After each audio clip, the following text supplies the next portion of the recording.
I know David from Florida, Sarasota, Florida. David drove all the way up here to speak for us tonight. And the first time I saw David Sutton speak was at an old timers dinner in Sarasota. And I get kind of nervous speaking, all right? But every Tuesday night, okay, he ran the Salvation Army for years, the rehab program, the Viper program, and every Tuesday night he would have the David Sutton show. Everybody in town would end up there, and I just remember how intense those meetings were, and I was really excited that he's here. And what's cool is the way that this meeting came about. It was a holy moment, because out of the blue, we hadn't talked. We weren't even connected on Facebook really, but I found him on Facebook, sent him a message, and I said, hey, my buddy Flip has this venue up here, Sobar in Anderson. Would you like to come speak? And it just so happens he's doing a tour. He tours all over the country, the world, all over the world speaking. And he's written 7 books on recovery, right? Preacher, doctor, and just really happy that he's here. What am I not saying, man? Oh yeah. Yeah, so just so happens he was touring anyway in between Hilton Head and Savannah. This is like right on the way. So like I said, this thing with him coming here tonight, it's like a holy moment. I'm glad all y'all turned out. I'm glad the Bread Center's here too. Yes, sir. Thank you. Because when I was in rehab, 2012 in Sarasota, man, this is the most intense rehab. I couldn't make it through it. All right, that's it. Please welcome Dr. David Sutton. This is the David Sutton Show. David Sutton.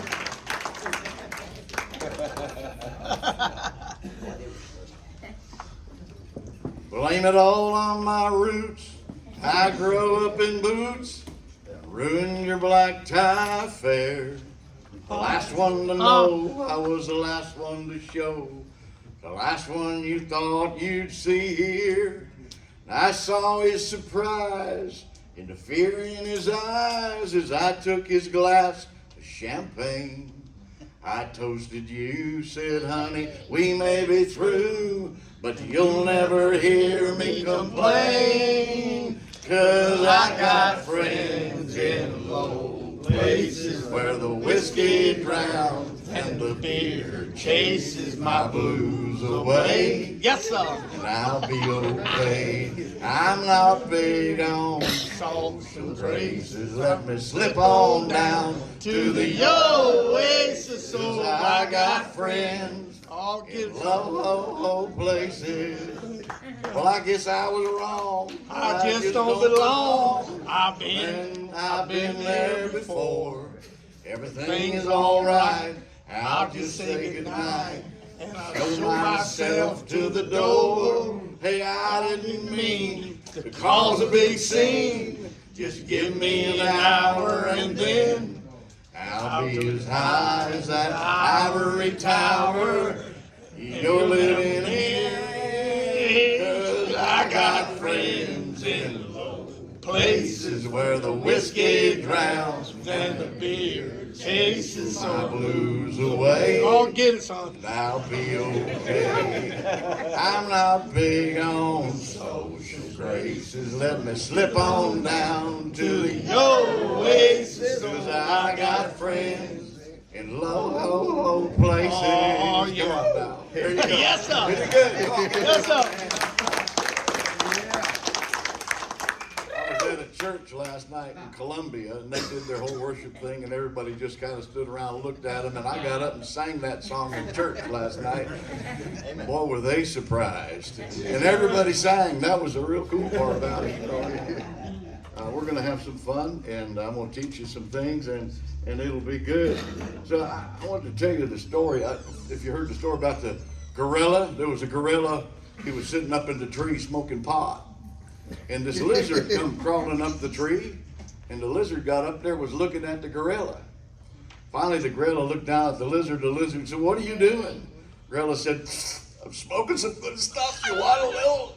The lizard said, "Yeah." So he gave the lizard a hit, another hit, and that lizard was stoned out of his brain.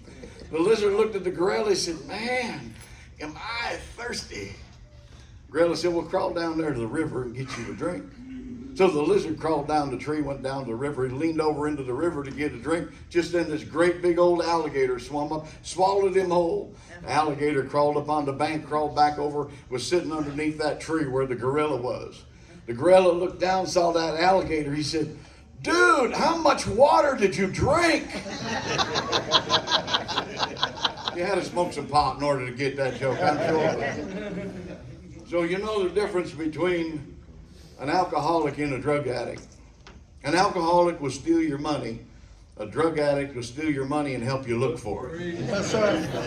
An alcoholic will get drunk, crash the car into the tree, get out and say, "Oh man, I need to get some help."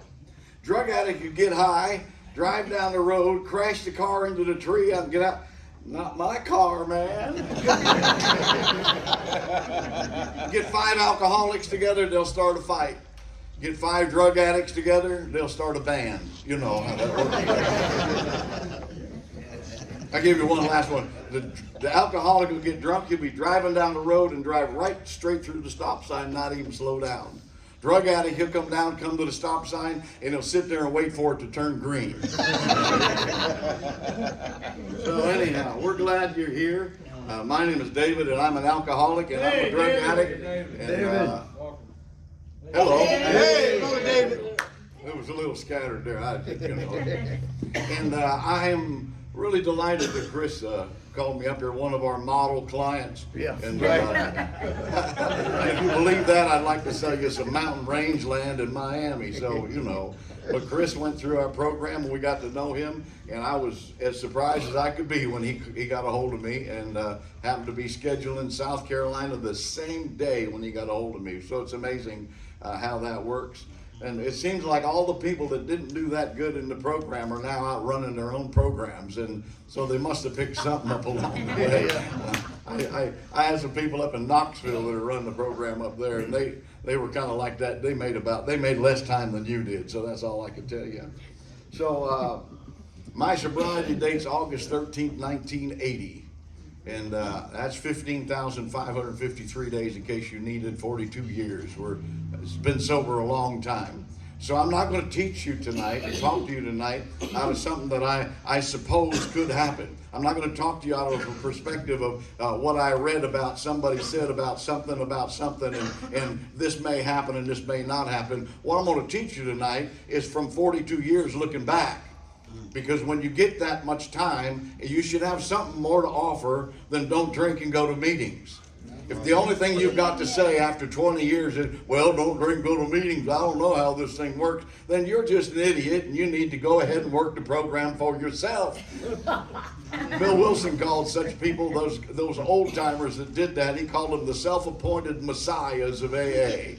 And I'm not big on that. I am real big on people actually doing the process, getting well and getting better. The book says we do recover. And I have recovered from a seemingly hopeless state of mind and body. I am not the guy that I used to be. I'm not yet the guy that I'm not completed yet. I'm not perfect, but I can tell you what, I have improved radically. I can tell you that I have found a way to live sober and happy. I'm not one day away from a drink. I'm not hanging on, white knuckling. I'm this far away from a drink. Whoever said that needs to be slapped twice. I can tell you I'm not moving in the direction of a drink. You see, when when I finally got sober the last time, the first time I got sober, I was 19 years old. I was in Beaufort, South Carolina, 1973. I went to my first AA meeting, and they were so full of crap, I just wanted to shoot the place up. And, I went for a month because my warrant officer was my sponsor, and so it was hard to get out of that one, That was 50 years ago. Now, 50 years later, I got invited back to Hilton Head this past weekend to speak. I think God waited 50 years to make sure nobody would recognize me because I was a terror when I was in Beaufort. So what happened with me is I was 19 the first time I got sober, and I relapsed incessantly for a lot of years. I was 27 before the last time I hit bottom and decided I needed to do something before I died crazy. And I didn't want to die crazy. So, but here's the thing. I had an old timer one time tell me, he said, you know what you're doing, David? He said, you come around these meetings, you come around to AA and NA, he said, you're up and around in here, and you take that bottle and you're setting that bottle down out there in the future, and every day you're around here, you're just taking a step, you're just going one step at a time, until you arrive at the day where you set the bottle down, and then you have to make a decision whether you're going to drink or not. And he said, what I'd recommend you do is set the bottle down, turn around, and start walking away from it. And every day, you take a step further and further away from that last drink. I know where my next drink is. It's sitting alongside of my last drink. And I know if I want to get to that drink, I have to turn around and I have to look at a tapestry of 42 years of going to meetings, 42 years of sponsoring people, 42 years of being sponsored, 42 years of God answering my prayers, all the books that I've read, all the meetings I've attended, all the conferences I've been, all the miracles I've seen, everything that God has graced me with is sitting, and I'd have to walk over that tapestry of all that stuff to get to where the drink is to pick it up. I'm not going to take a drink today, and I'm not planning on ever taking a drink again. And if that makes you nervous for me, that's because you don't have what I have. Amen. That's good. Oh, you can clap if you want. That'll be all right. When we clap, we should all do it together, and it shouldn't be. That's how they clap on the golf course.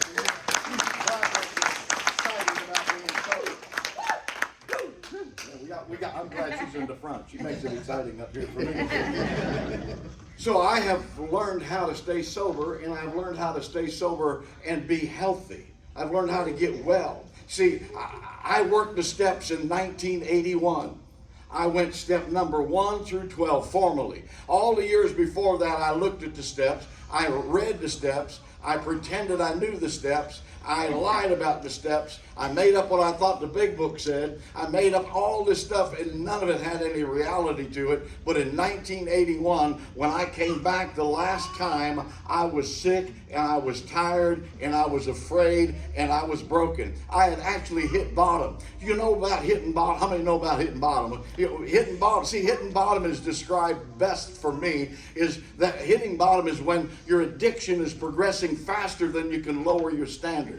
You see, I was always lowering my standards. The thing I said I wouldn't do at the beginning, I'd never steal to support my drinking. Are you kidding me? At the beginning, I wouldn't. Later on, then I'd steal, but it would only be from big corporations that could afford it, in the government. And then later on, I said, well, I'll steal from the people down the street because I don't know them. And I wouldn't steal from somebody I know, and then I was stealing from people I know, but I'd never steal from my family, but then I was stealing from and I would never steal from my mom. Are you kidding me? And the addiction progressed faster than I could lower my standards. And the things I was doing at the end, I swore I'd never do. Those were the things that I was doing. And when you run out of you, and you run out of energy, and you run out of emotional strength, then you've hit bottom. And you've decided, if you decided you want what we have and are willing to go to any length to get it, then, everybody say then you're ready to take certain steps. If you haven't decided you want what we have, if you're not willing to go to any length to get it, then you're not ready to work these steps. I don't know what to tell you, except for I hope you enjoy the journey, because you're going to suffer. It's going to get worse than it has been. And if you're here tonight and you're in rehab, you are a real fortunate person to get to come to this meeting tonight and have somebody tell you truth. You will know the truth, and the truth will set you free. See, you all knew that. Before the truth can set you free, you need to identify the specific false beliefs that are holding you hostage. And it's not about how I feel, it's about what I believe. I am not defined by how I feel. I am defined by what I believe. I believe that what I believe makes me who I am. And as a result of that, I can make solid decisions not based on how I feel. The problem was, every decision I ever made in my addiction was based on what I felt like. And sometimes I felt good, sometimes I didn't.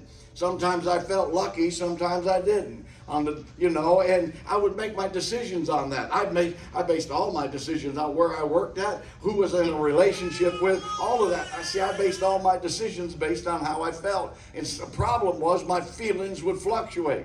And sometimes I'd feel good and sometimes I wouldn't. And the reason that you were here, that you used alcohol and drugs in your life, is because you wanted to change the way you felt. I didn't like the way I felt, and I needed to change the way I felt, and so I did the things that made me feel better. And I can tell you, it's never ever been about what alcohol and drugs did to you. That's mainly what we talk about in the meetings. We tell our war stories. I can tell you some war stories, but that's not what it was about. What alcohol and drugs did to me, that was obvious. I didn't even have to go to a meeting to know that.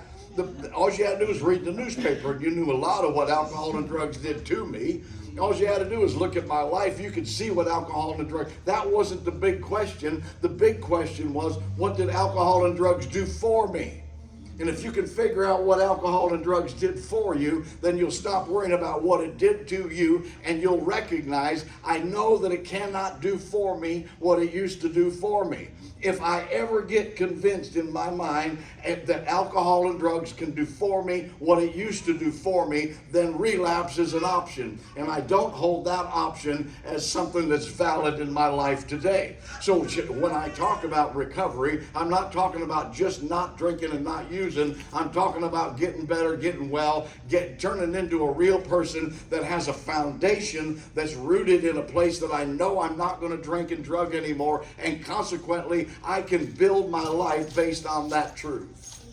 I want you to turn to the person next to you and say, I hope you're listening good. He's talking to you, I hope you're listening good. He's talking to you. He's talking to you, Brother Bill. Yes, sir. He's talking to me. Tell him my story. So there's an inner battle. You cannot defeat an enemy on the outside of you until you defeat the enemy that's on the inside.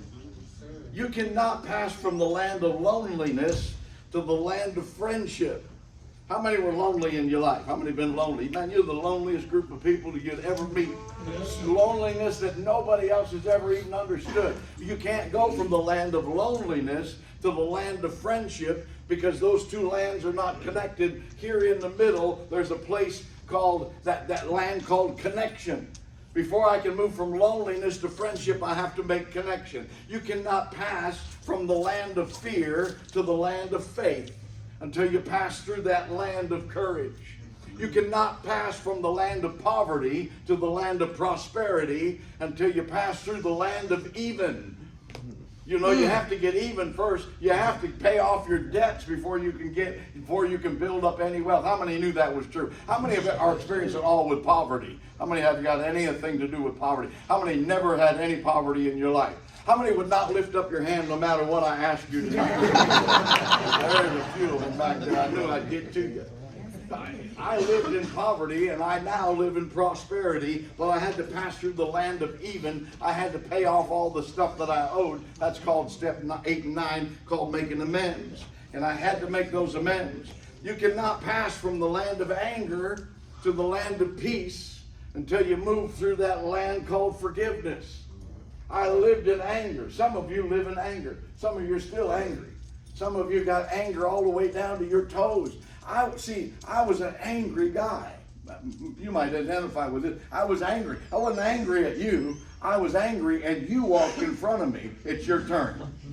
That's right. I'm going to identify with that. Come on, let me see. And so the deal was, and then you'd leave, and now it's your turn. There had to be a bad guy all the time. I had to be mad at somebody. You know why? Say why? Why? Because if I wasn't mad at somebody, I'd have to be mad at me, and I wanted to be nice to me. I was the meanest guy to meet of anybody on the planet. If you'd have treated me the way I treated me, I'd have had to knock you around. The truth of the matter was, I was an angry, angry man. And I'm no longer an angry man. I moved from the land of anger over here to the land of peace, but I had to move through that land of forgiveness at the beginning.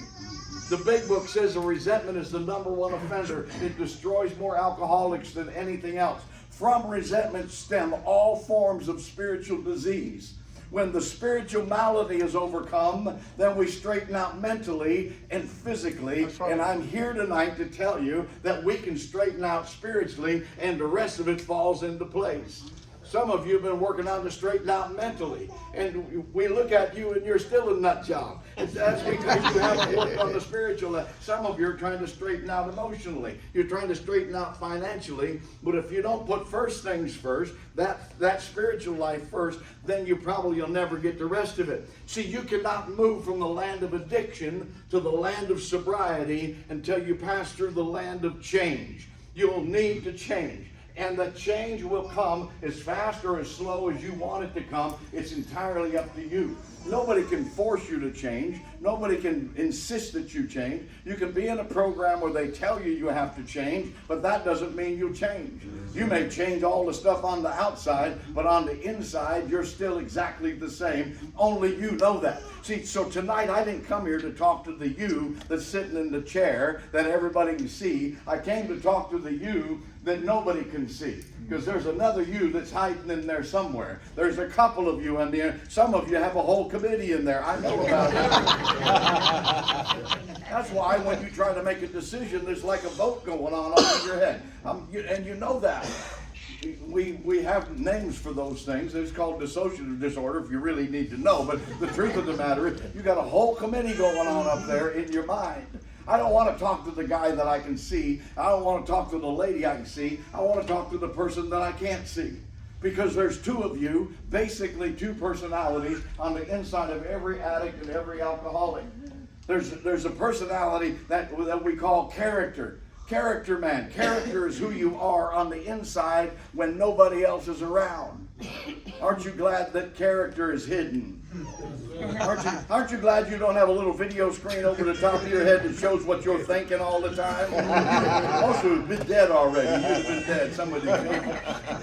Character man is one thing, but then we have another person called reputation man, and that's what we live in. We live in reputation, and we want you to perceive us to be something that we're not. And change doesn't occur in reputation. Permanent change only occurs in character. When I change on the inside, and that's where the steps come into play. If you don't work the steps, you'll never change on the inside.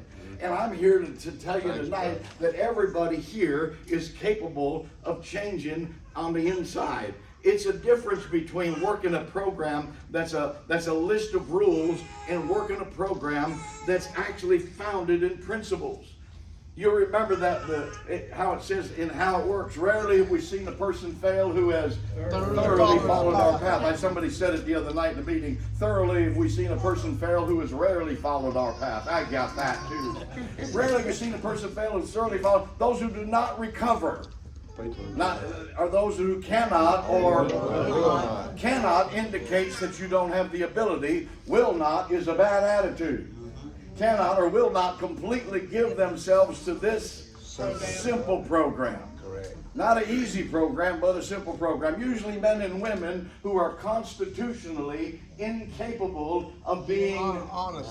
Of being what? Honest with themselves. There are such unfortunates, they are not at fault. They seem to be born that way. They're naturally incapable. How many are naturally incapable of being honest? Of course you were. You lied when the truth would help you. You built an entire life based on lies. You made up lies. Sometimes you lied just to stay in practice. There were times that I would tell a lie on Wednesday so I could prepare for the big lie I was going to tell on Saturday. And then I'd have to tell small lies all the way to Tuesday to cover up what I was lying about last week. It is a lot of work to live that way. And some of you live that way in the program. You live that way all the time. You're just making stuff up, just trying to remember what you said last. And when you get honest and you start telling the truth, you don't ever have to remember what it was you said, because you'll just say the same thing over again. So some of us, we have that, we can straighten out mentally and physically if we have the capacity to be honest. Our stories disclose in a general way. Let me teach you something right here. In a general way, what we used to be like, what happened, and what we are like now. What that indicates, what we used to be like, what happened, and what we were like now. Everybody say what we used to be like. What we used to be like. What happened. What we're like now. That's called change. That's not, I've stayed the same. That's called change. The way that I was is not the way that I am. What happened that changed me? What happened that changed me from the way that I was to the way that I am? What went on in the middle ground? And there's that whole statement. That statement by itself indicates that you change, that you get better, that you're transformed, that you're not the same person that you started off with. You're not the same guy. The guy that I was will drink again. The guy that I was will shoot dope. The guy that I was will do the wrong thing. The guy that I am today will not. Because I've changed. I've gone through that metamorphosis, and I've changed what it was like, what happened, and what it's like now. Our experience, our strength, and our hope. You know, it's not that complicated. It's our memories, our imaginations, and our passions. And I could teach you something out of each one of those. But the truth be known, I'm not the guy that I was. They told me that I could get better. And I said, okay, I want that. Many of us exclaimed, what an order. Can't go through it. Well, sure you can. When we talk about that, what happened and what it's like and what it's like now, many of us have tried to hold on to our old ideas, and the result was nil until we let go. Absolutely. Here's the deal. Our old ideas weren't the way that we thought when we were drinking. Our old ideas were the way we thought after we got sober. Some of you have old ideas from the first time you recovered, first time you came into AA, the third time you came into NA, the 17th time you've come back, the 18th time you went through another detox center, and you have old ideas that says, somehow if I go through this just one more time, it'll be different this time. Well, it won't be different unless you're different. Because the same process that was available for me is available for you. And so we go through that process, and I can tell you, I've been through the process, and it's not all that easy, but it's all so simple. Mm-hmm. That when I look at myself honestly and recognize that I can change, we tried to hold on to our old ideas, and the result was nil until we let go. Absolutely.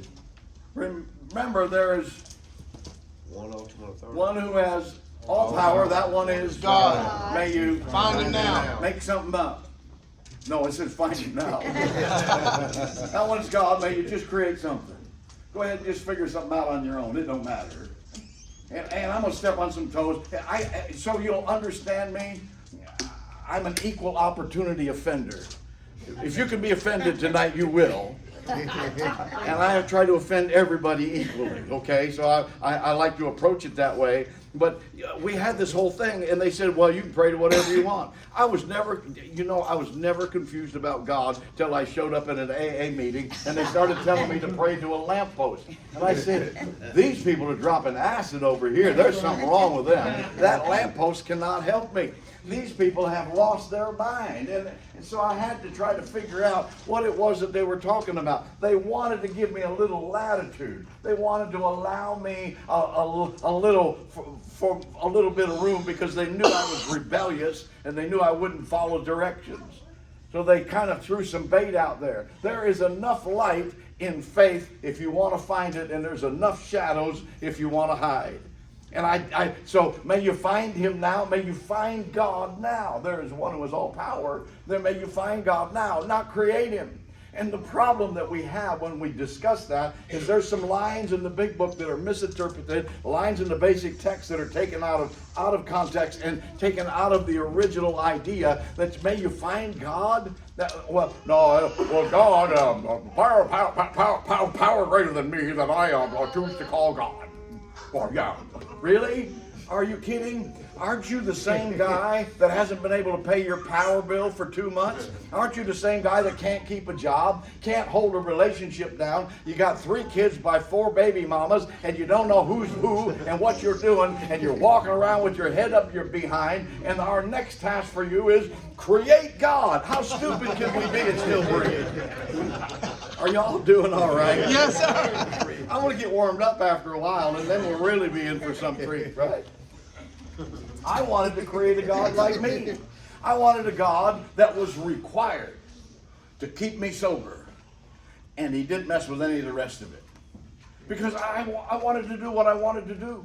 I wanted to come to the recovery rooms, because now I could remember people's names, and I wanted to pick up girls. Maybe it's better over on this side. I don't know about those people. I wanted to pick up girls. And so that was my goal. My whole goal was, I can remember their names now. I know what I told them. I know where I put their phone number. And I have a phone number, and I can actually connect it with the person, which was rare when I was drinking. Oh, I wonder who that is. So I'd call somebody up and go meet them, and I had no idea what I was going to see. And some of you live like that since you've been sober. Can I this, ladies, you can listen in, but this is for the guys. Listen, guys, listen to me. If you're chasing that girl at the recovery meeting and she's getting hooked up with you, she is crazier than you are. You gonna say, how do you know that? Come on. You know that. Been there. Because she's attracted to you. That's how I know that. That's right. She's chasing the guy that's on a bicycle. He's going to take her out on a date on the bicycle with a McDonald's coupon? Is that what you're saying? You're a grand catch, aren't you? Boy, you're something right there.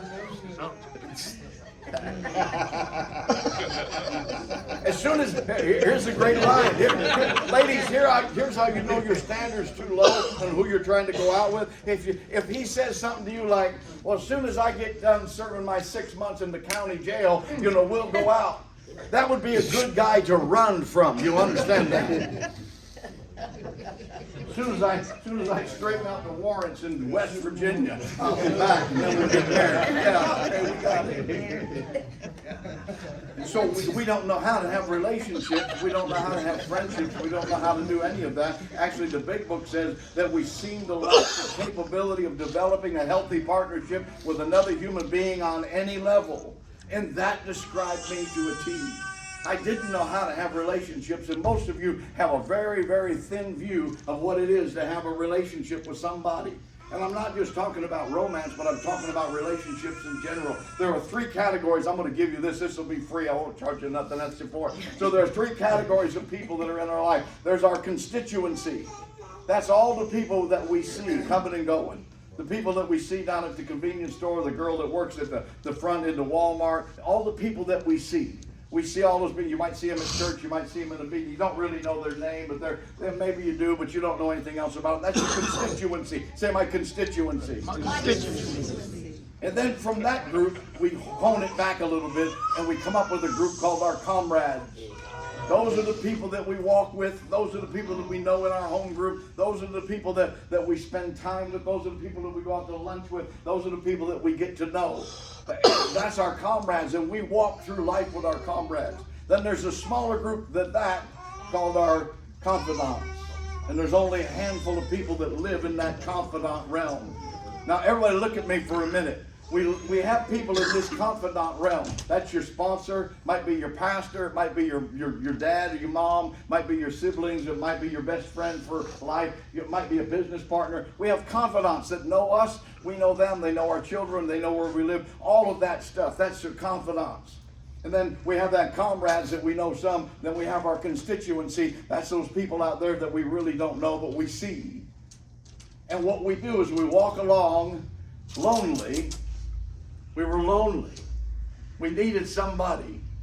So we walk along and we don't have anybody here or here. So we grab somebody out of the constituency and we yank them in and we make them a confidant. We take them home, sleep with them, and we wonder why we don't get along. Does this make sense to anybody? Have you identified your insanity yet? Yeah, there's some of it there. So there's one who has all power. That one is God made to find us now. Half measures availed us. Nothing. Half measures avail us Nothing. You know what that is about? That's about God. There's one who has all power, that one is God. May you find him now. Half measures availed us nothing. Half measures in finding God will avail you nothing. That's really what it's talking about. Not half measure, well, no, I just did half measures and working my steps. That's not even what it's talking about. It's talking about taking a half measure in finding a connectivity with God. That I'm going to go half measures, I'm going to figure something out, just make something up, call it God, and pretend that I know what I'm doing. As long as I can pick up another chip, I should be okay. And that's really not how it works. So I have this relationship with God that I found. There's one who was all power, that was God. May you find him, that may half measures avail us nothing. We stood at the turning point. The turning point is the point where you turn. Is that too complicated for you? So you were walking this way, and then you hit the turning point, and you turned, and you walked that way. The turning point. We stood at the turning point. We asked his protection and care with complete abandon. You cannot pretend that you're going to find God in step number 3 if it tells you that you need to find, there's one, may you find him now. You need to find God now, because in the next sentence it's going to tell you to pray. In the next sentence it's going to, we ask his protection and care. That's a prayer. So you're going to move from not knowing God to connecting with God to praying and asking God for protection and care. And you know, that's really how that works. So we can't say, well, I'll find God in step 3. I'll find God when I go to church. I'll find God when my sponsor takes me through the steps. No, may you find him now. May you find him now. If you haven't found him, then find him. If you don't know where he's located at, find somebody that knows him, and that's where he's located at. I see some people in here that know God. They're very comfortable with what I'm talking about. I see some of you that haven't met. And you know how I know? Say, how do you know? You're just squirming around in your seat. That's how I know. I wish this guy shut up about it. We ask his protection and care with complete abandon. Here are the steps we took, which are suggested as a program of recovery. Every step has a corresponding principle. 1 is honesty, 2 is hope, 3 is faith, 4 is courage, 5 is integrity, 6 is willingness, 7 is humility, 8 is brotherly love, 9 is discipline, 10 is perseverance, 11 is awareness of God, and step number 12 says this: having had a spiritual awakening as a result of these steps, we tried to carry this message to alcoholics and practice these principles. What was that word? Principles in all our affairs. The principles. I asked somebody, when I was early on in my sobriety, I asked somebody, where are the principles located at in the book? See, I wanted a list of those principles. I wanted to have the list so I could look at the list and then I could get brilliant and know everything I needed to know. And I didn't have a list of those principles.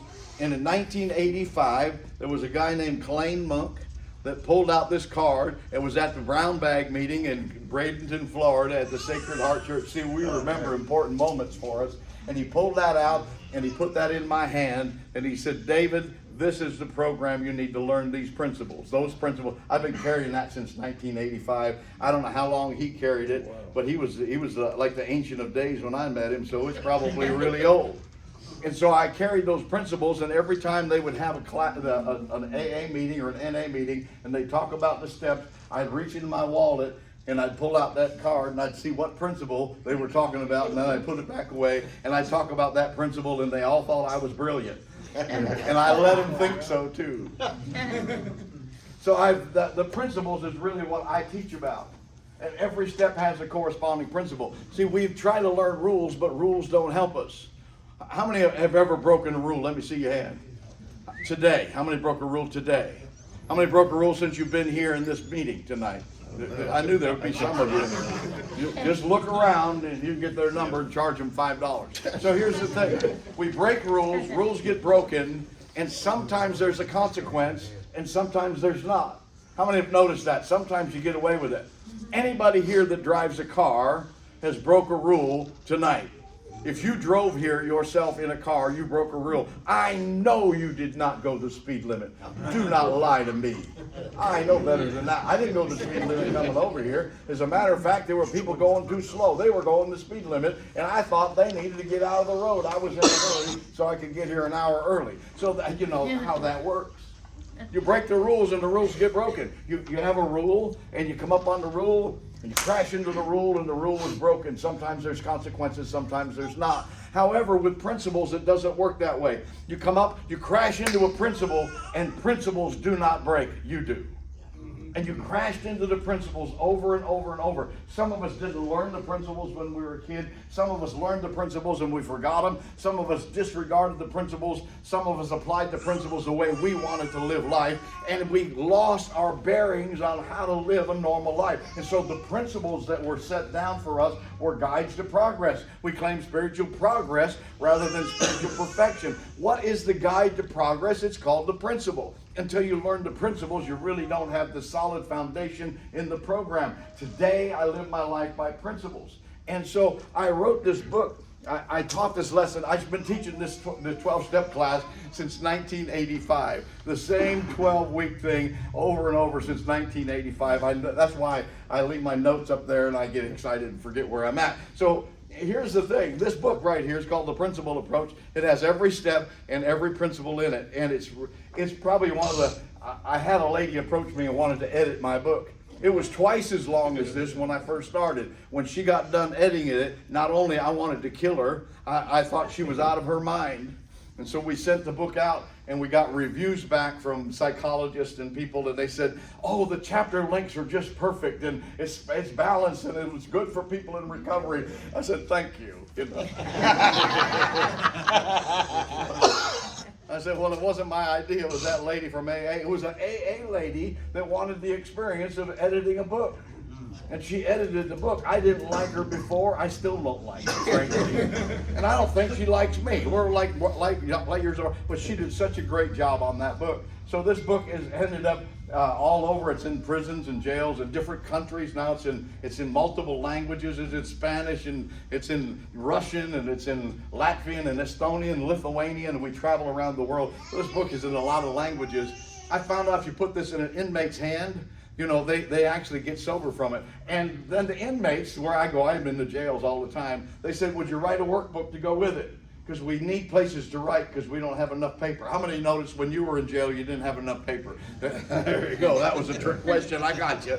So there's a deal. These books are married together. You see, these are together. This is a set. And this set of books, if you give this to an inmate that's in solitary, he'll come out sober.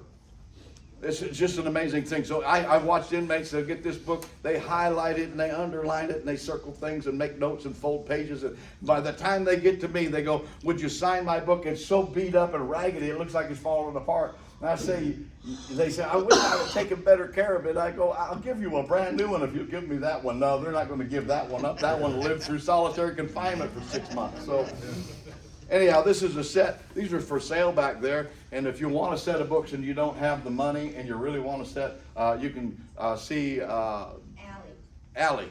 That was what I was going to say. No, it wasn't. I didn't remember. But you can see Allie or see me, and we'll make sure you get a set of these books. Who would like a set of these books? All right, you were singing good country music, so I like you.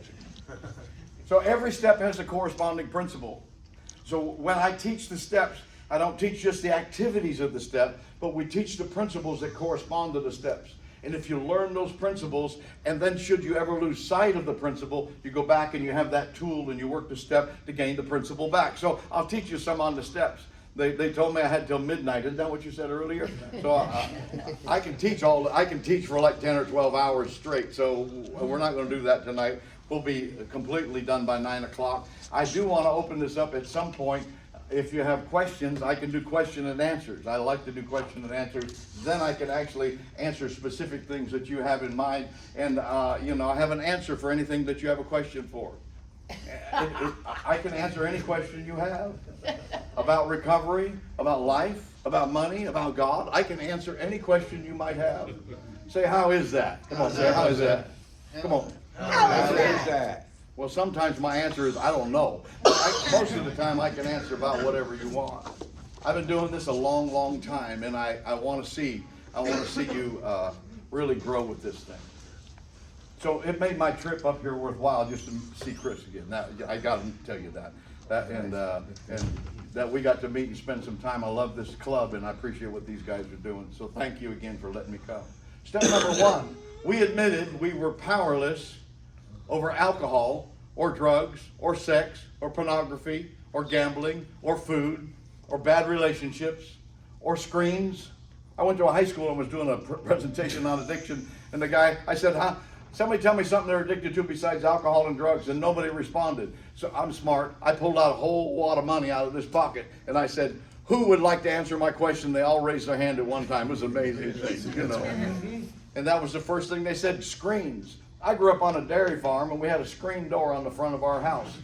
And it had a big, long spring. Did anybody grow up on one of them doors? And you swing it all the way around and let it go, and it go, bam! It would slam into that door jamb, and my mother would go, quit slamming that door! And when they said screens, I thought about the screen door on the front of my house, because I'm old. Yeah, I'm old. I know I am, so don't look at me like that. And I was like, screens. And then he held up his phone, he goes, screens, you know, screens, computer screens, telephone screens. But there's more addiction to that than there is anything. As a matter of fact, now the national health people, I think they always overreach, but they you know, kids under 13 should not have access to any kind of social media is what they're saying now, because it destroys their ability to learn. So, and if you really want to get your kids to mind you, take their phone away from them. And as soon as you do your chores, you can have your phone back. And as soon as you be respectful, you can have your phone back. And they will change into a whole different person to make sure they get their phone. I'm addicted to screen. People are addicted to all kind of stuff. I don't care what you're addicted to. The other thing they said at the school that I was, a guy told me this, he goes, we're addicted to shoes. I said, you're addicted to shoes? Yeah, well, go walk through the mall, and there's big shoe stores, and people are addicted to buying shoes. They buy shoes. A $150 pair of tennis shoes is nothing now. That's just like secondary. So here's the deal. Some people are addicted to tattoos. No, I was only kidding there. That's not true. That's not true. It's not true. So here's the thing. Step number one, we admitted we were powerless over whatever, and our lives had become unmanageable. The principle is honesty. We admitted that's the first place of honesty. Actually, you started doing an inventory before you ever got to recovery. Before you ever got to step number one, you started doing an inventory. And the inventory was, while I was sitting in the bar, I was trying to decide whether I was an alcoholic or not. Give me another one. I've only been here 12 hours. Give me one more. You know, they would wake me up and say, you can't sleep here. I said, well, give me a beer then, and I won't be sleeping. You know, I was powerless, and I admitted I was powerless. How many admitted you were powerless long before you ever opened your mouth and said it? On the inside, I admitted I was powerless. I admitted I knew when I took a drink, I was off and running. I had to plan my day, because once the first drink was poured, I can tell you all bets were off on what else might be accomplished that day. I admitted it a lot of times, but it didn't have any effect on changing my life. But when I came to AA, and I heard in the AA, and NA wasn't that big around then when I first got sober, but I came to AA up in Cleveland, Ohio, and I listened to these people. And this guy said, my name's George, and I'm an alcoholic. And this lady said, I'm Sally, and I'm an alcoholic. And this guy said, I'm Fred, and I'm an alcoholic addict. And I listened to that collective voice. There was a voice in the recovery rooms that challenged that addictive thinking that was on the inside. Remember, I told you I was going to talk to the you that nobody's seeing. And there's a you on the inside that's listening to me right now. And you know, you admitted it over and over and over, but you couldn't do anything about it because you tell yourself it one day and then you talk yourself out of it the next. When I first got sober, most of my first thoughts were wrong.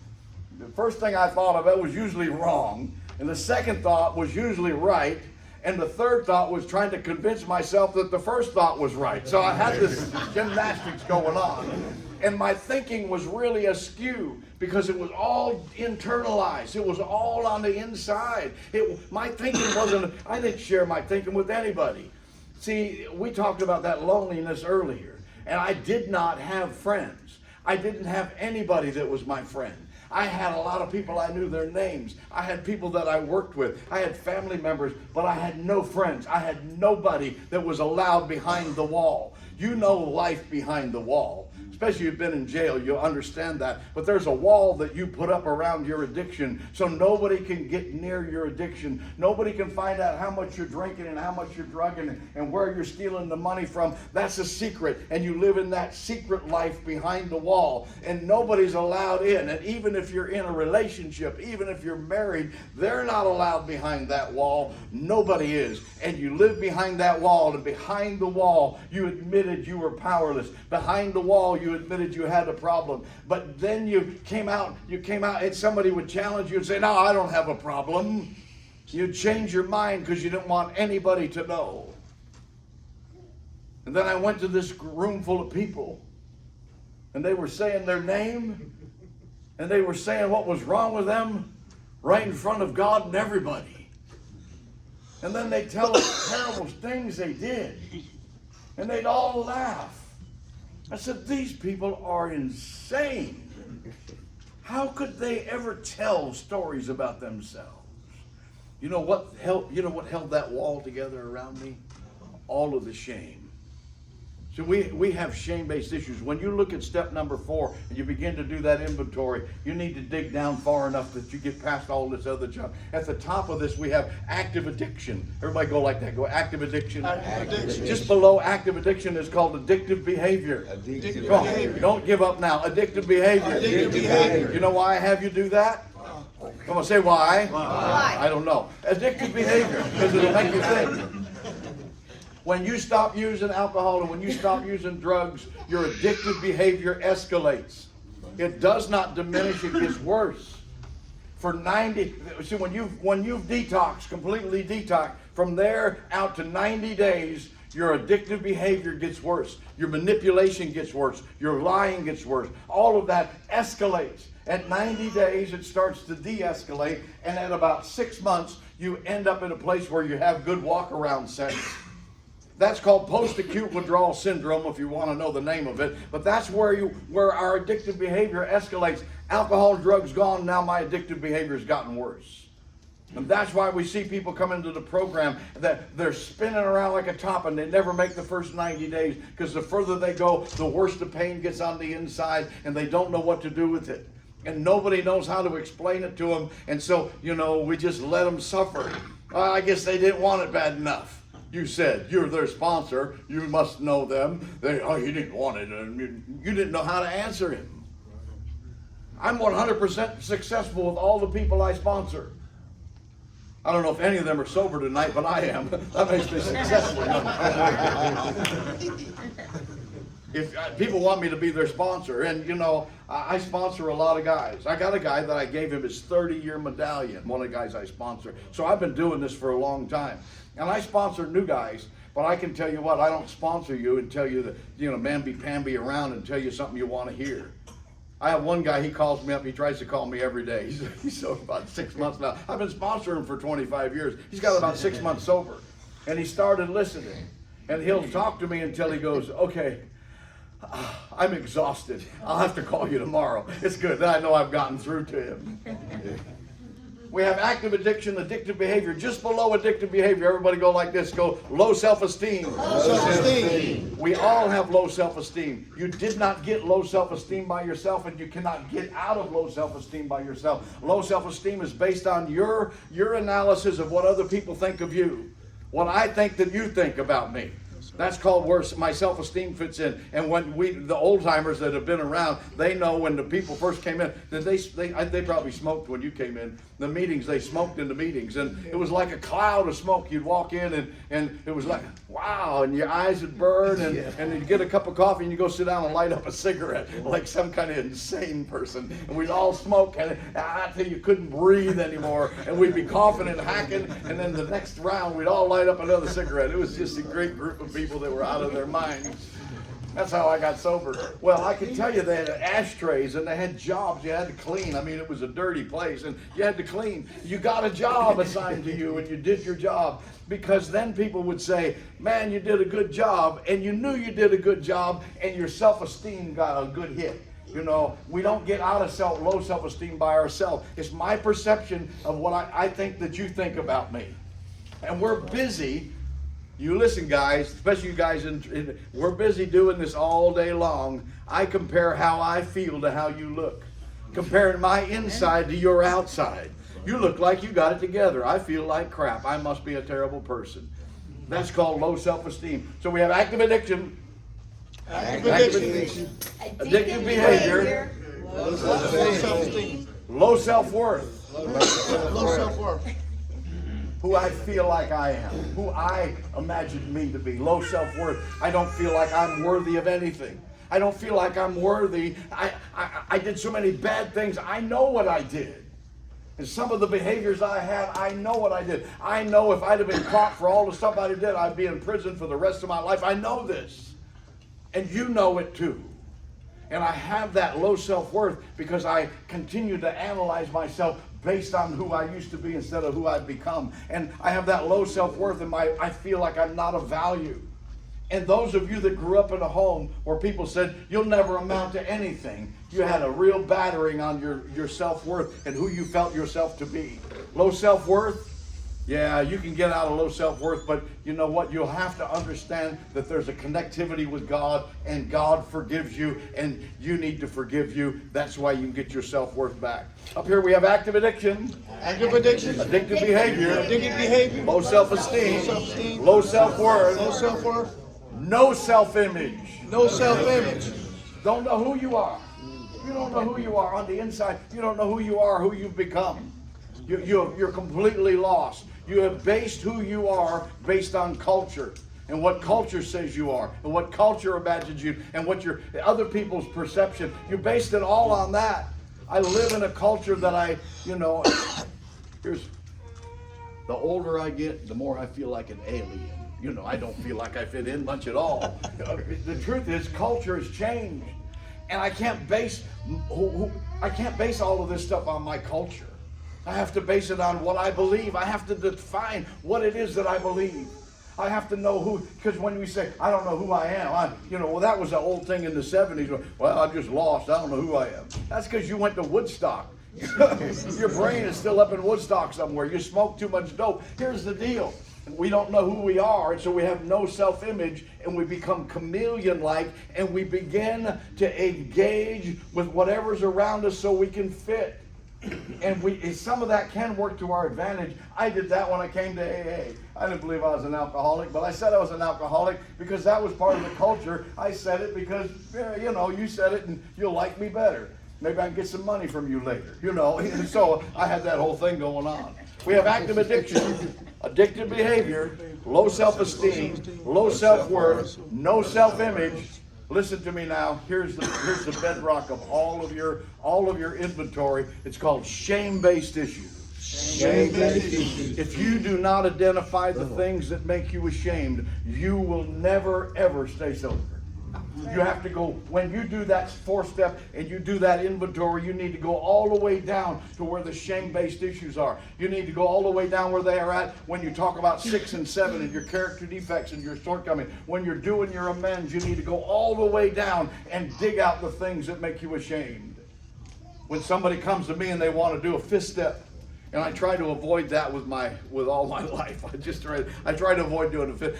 I don't do weddings and I don't do funerals, and I really don't want to do your 5th step. I don't want to listen to it. I can tell you, I've done probably 100 weddings, and I've probably done about 400 funerals.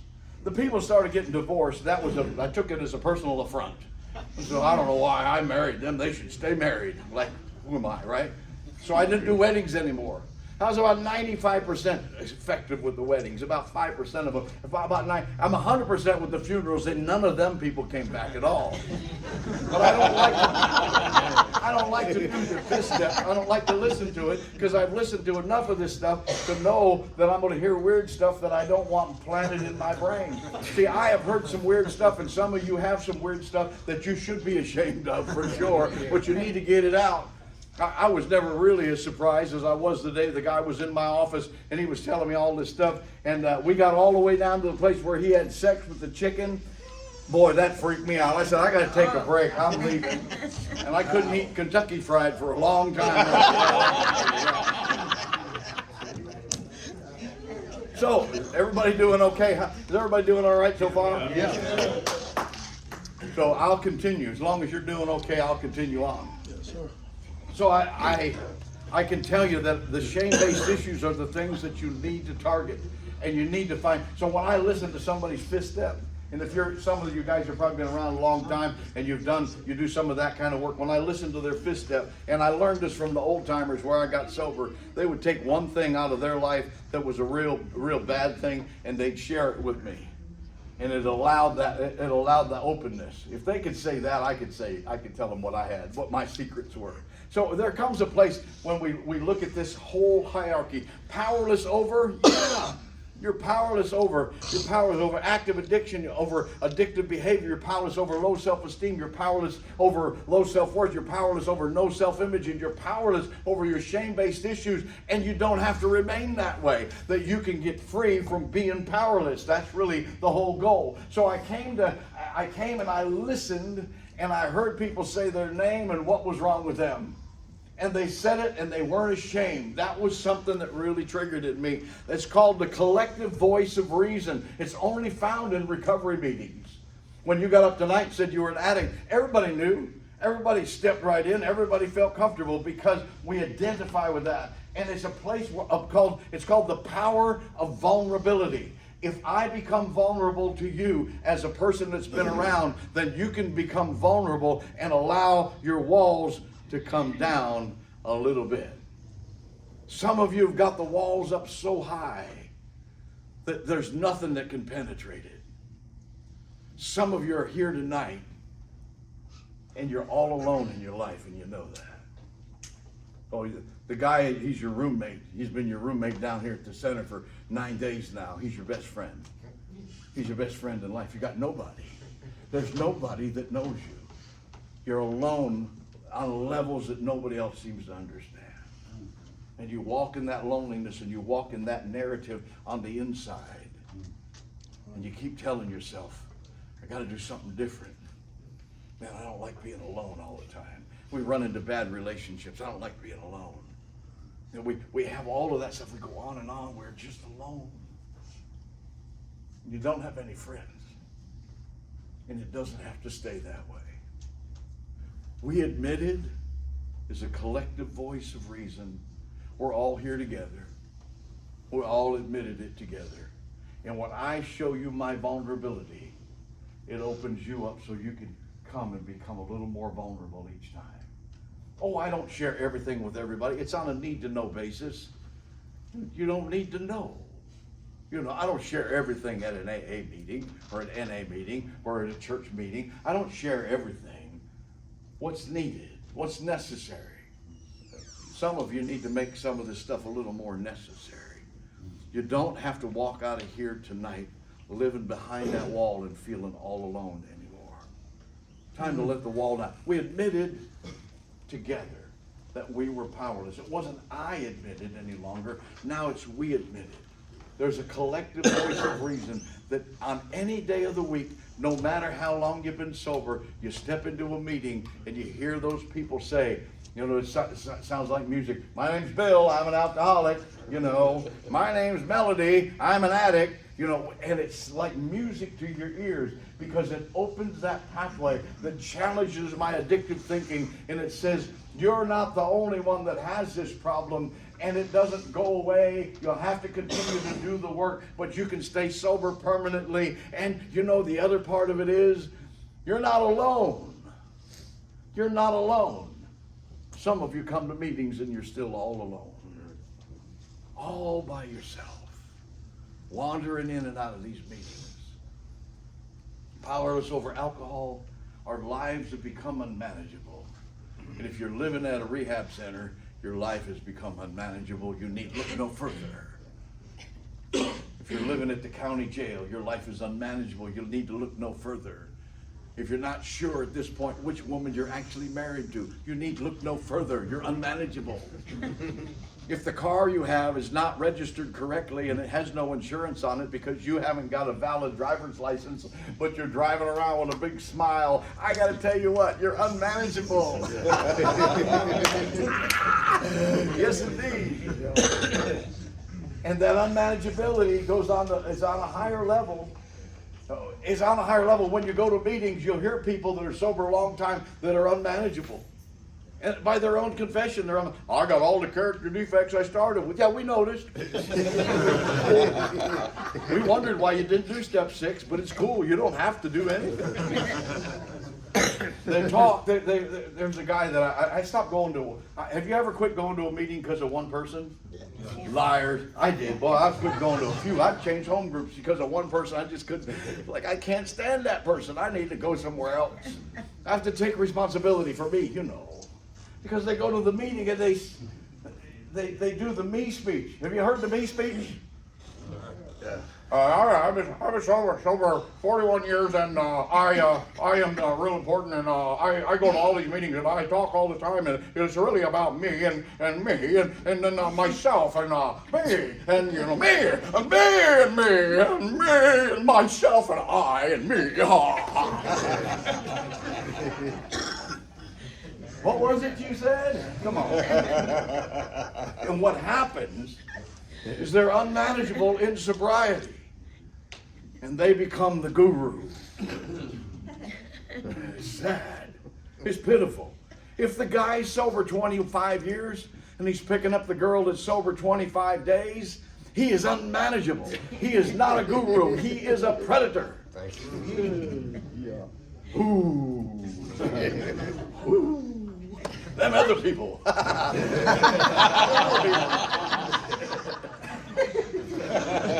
Yeah, I met that guy. No, we thought you were that guy. Yeah.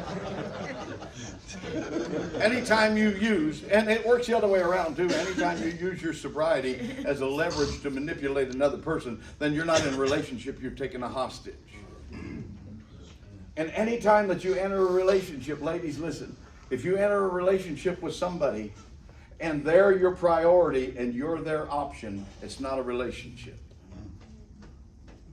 I never get into a relationship with somebody, I'm their option and they're my priority. I don't think so.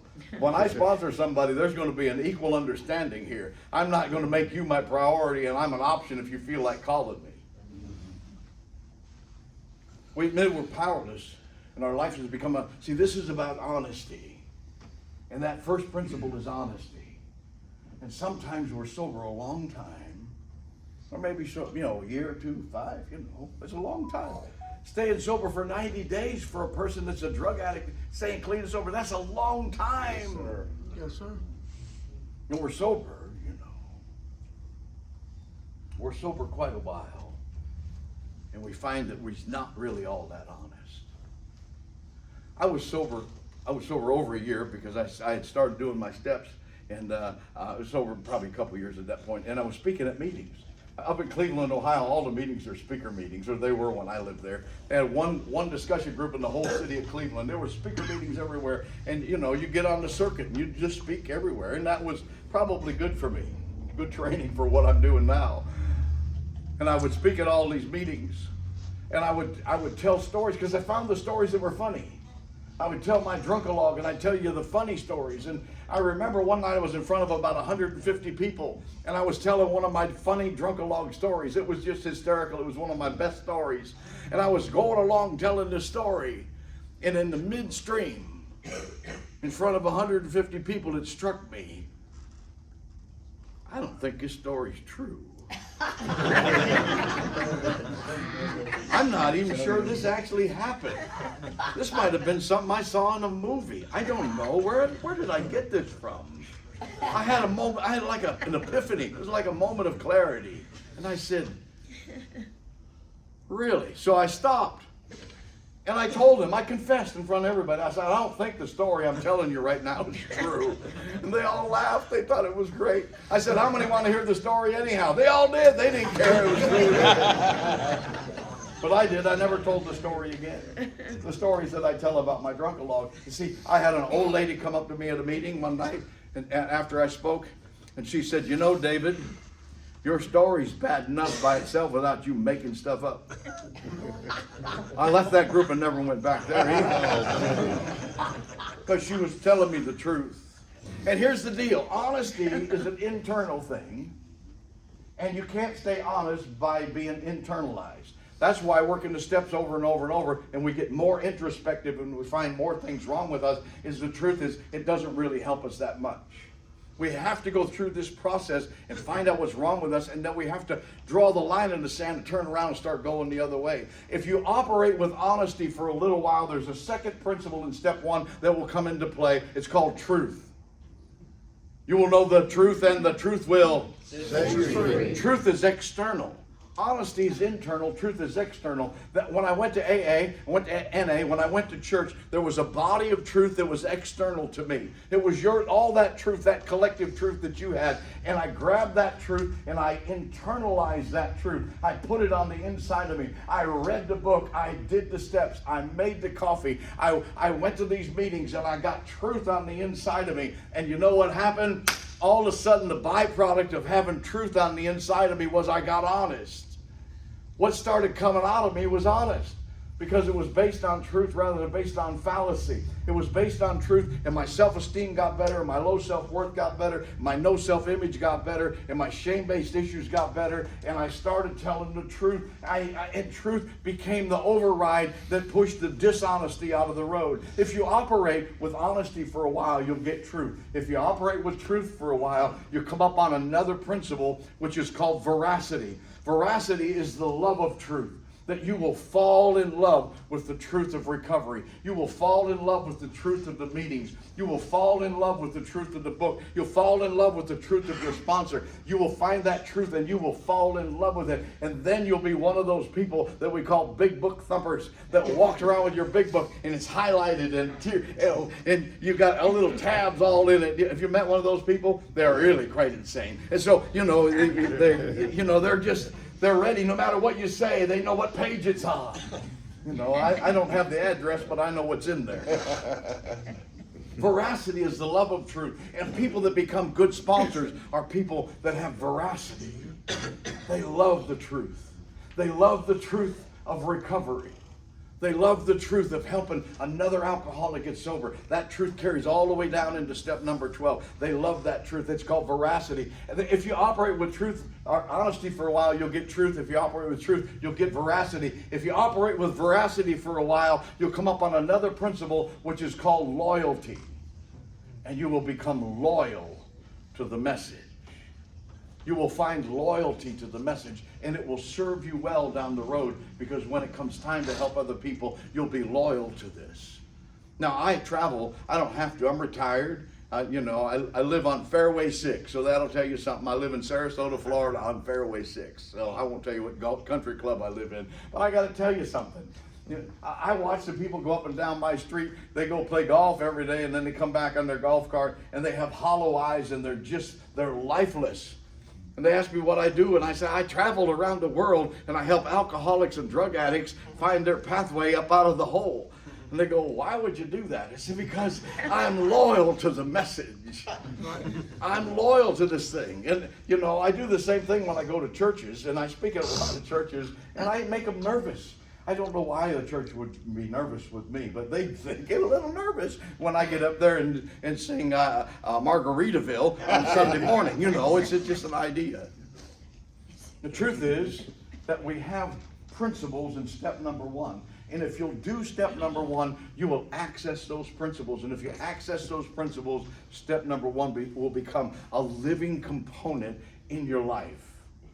And it will carry you right down into step number 2. Came to believe that a power greater than ourselves could restore us to sanity. And the principle in step number 2 is called hope. And I want to talk to you about hope for a little bit. I was going to use my notes, but then we'd be here all night.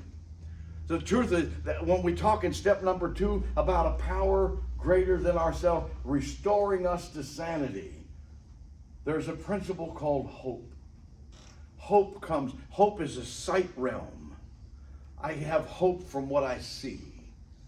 I came to the meetings and I saw people who were an absolute train wreck, shaking and spilling their coffee and, peeing their pants and the whole gang, and it was like at the beginning. And then 6 months later, they're sitting there with a smile on their face and, chairing the meeting. Oh man, if there's nothing else that gives you hope, that will give you hope. Hope is the sight realm. Hope is the realm where I look and I see in others. I see God doing in somebody what they couldn't possibly do for themselves. I see that realm. Hope is half of faith. Faith is the substance of things hoped for, the evidence of things not seen. Half of faith comes from the sight realm. It's called hope. And then it's that what I see.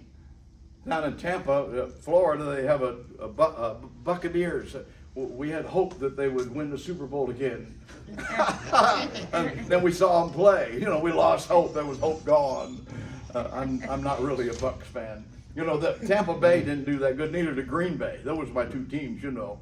And they decided they were going to join the Tampa Bay Buccaneers and the Green Bay Packers. The Tampa and the Packers, they're going to join them together and make one team. They're going to call them the Tampacks. we didn't have much hope for them. They were only good for one period. That's because they didn't have a second string, you understand.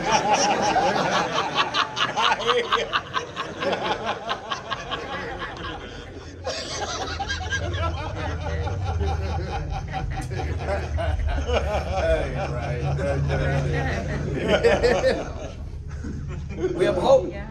Hope comes from what I see. We came to believe that a power greater than us. Let me pause right there for a minute. Can I? Say, yeah, you can. Yeah. Is everybody doing okay? You Yes. doing all right? All right. Because I can talk longer than you can listen, I'm pretty sure. There's a power greater than me.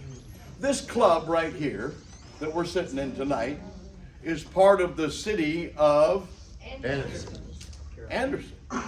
Anderson is part of the state of South Carolina. South Carolina is part of the country. United States. Some of you got lost there. You were not geography majors, apparently. The United States is part of a continent called North America.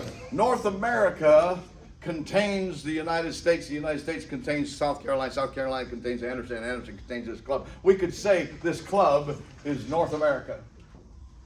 No, it's part of it, but it isn't the whole thing. The greater always includes the lesser. The greater is bigger than the lesser. The greater has more influence, more control, more power than the lesser.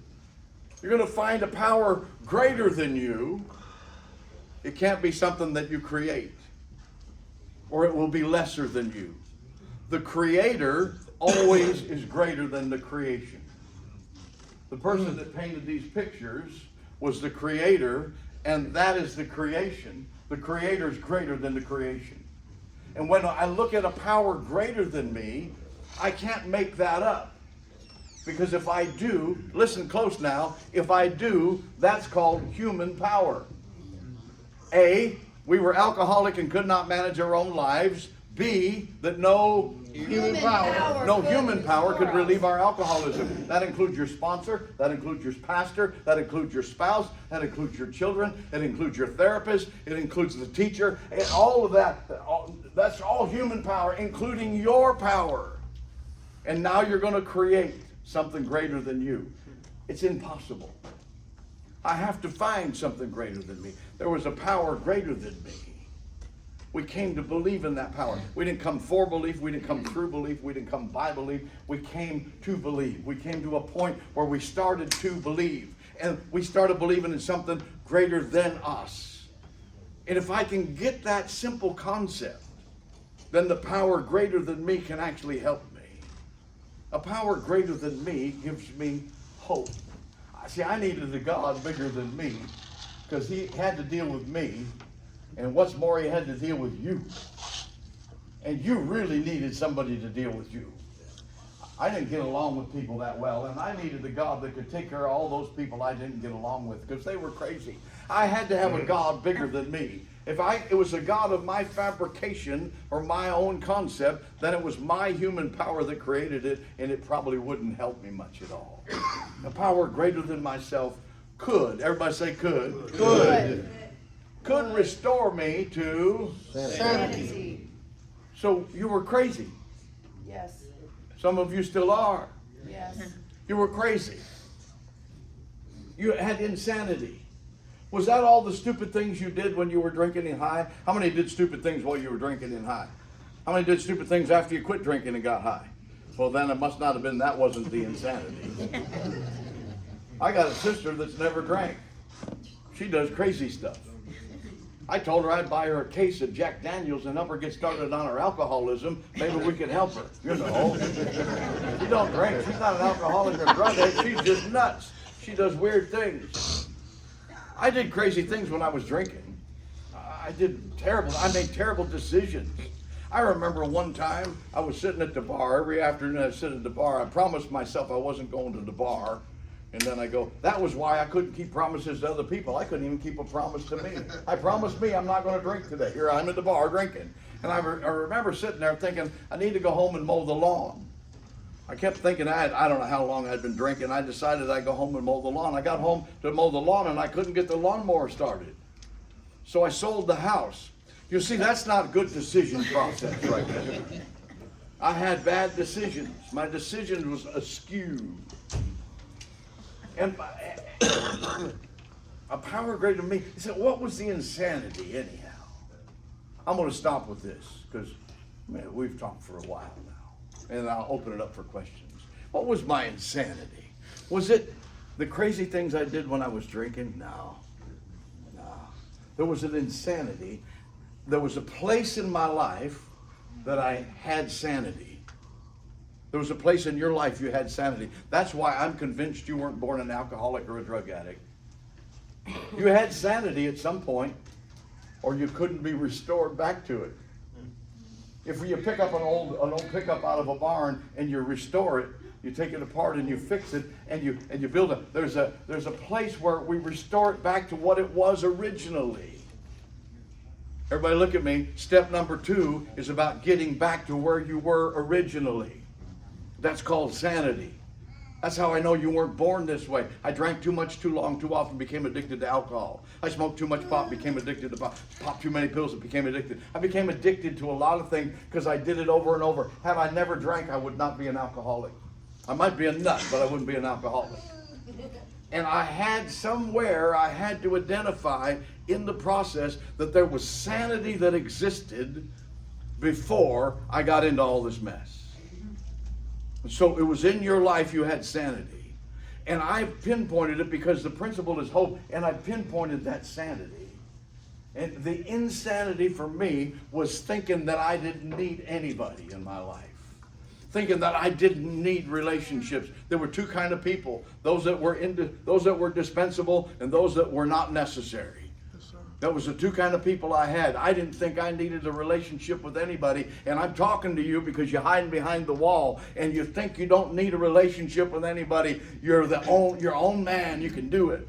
For me, I understood that craziness because I watched way too many Clint Eastwood movies and the hero rode off into the sunset on a horse or a Harley or something. And so I had that image in my mind. It was part of my belief system and it was trapped in there thinking that I was supposed to be this loner guy. How many remember the day you were born? That's how I know people that dropped acid. They raise their hand on their How many remember the first thing you said? I'll tell you the first thing that you said when you were born. Wah! That was what you said. You said, I need a relationship with somebody, anybody, I don't care who you are, you need to come here and fix things. I'm wet, I'm falling, I'm hungry, this is crazy, I'm afraid, come here, somebody come and help me. And you didn't care who they were or how they looked. And you knew you needed relationship. And you grew up with that. Then at some point, you became fractured and you started moving away from the relationships. And you started building that wall. Maybe you were molested as a child. Maybe you were neglected. Maybe you were given up for adoption. Any number of things that could have happened that fracture us. But a lot of our stuff came from us. The big book says we step on the toes of our fellows and they retaliate. That's where a lot of my problems came from. Because I didn't feel like I needed relationships with other people. That was my insanity. I liked being alone. And so I interpreted that to mean I don't need relationships, but that wasn't true. I still like being alone. I'd probably spend as much time with me alone as anybody. I'm always by myself. I'm on the road all the time. I did 150 nights on the road last year, traveled all over. I'm alone a lot. I have a great wife. You know, she's wonderful. Somebody's got to work. So, you know, she's the vice president of a bank. So, yeah, right. So, you know, here's the deal. I'm alone a lot, but I'm no longer a person that lives in isolation. And in my addiction, I lived in isolation. I was isolated from everybody. Are you getting the picture? I was always behind the wall. I was isolated. And then when I transitioned into a place where God began to restore my sanity, I began to recognize the need for relationship with other people. I still like being alone, except for today, I don't live in isolation. Today, when I'm alone, I live in solitude.